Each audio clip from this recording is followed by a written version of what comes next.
Урады Беларусі і Узбекістана падпісалі пагадненне, згодна з якім грамадзяне гэтай сярэднеазіяцкай дзяржавы змогуць атрымліваць часовыя дазволы на працу ў нашай краіне. Не хватает порой рабочих рук.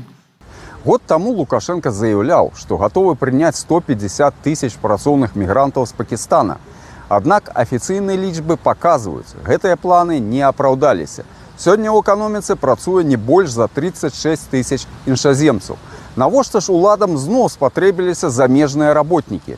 Нам это очень нужно для того, чтобы не пустела земля белорусская. Адной з прыярытэтных галінаў, куды будзе накіроўвацца плынь міграцыі, называецца сельская гаспадарка.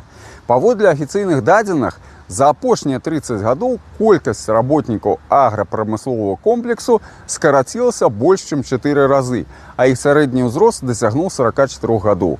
Калгасна-саўгасная мадэль не здольная самастойна забяспечыць сябе неабходнай колькасцю кадраў. Але замест таго, каб шукаць прычыны дэфіцыту ўнутры краіны, урад спрабуе вырашыць пытанне за кошт замежнай рабочай сілы.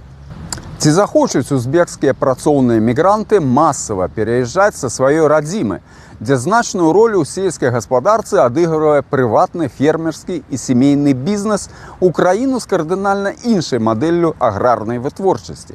Адказ мы атрымаем ужо ў недалёкай будучыні, а пакуль ёсць сур'ёзныя падставы сумнявацца, што гэты эксперымент будзе больш паспяховы, чым папярэдняя гісторыя з Пакістанам.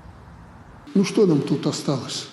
Как в церкви говорят, осветите, Аллах попроси, чтобы это все было реализовано.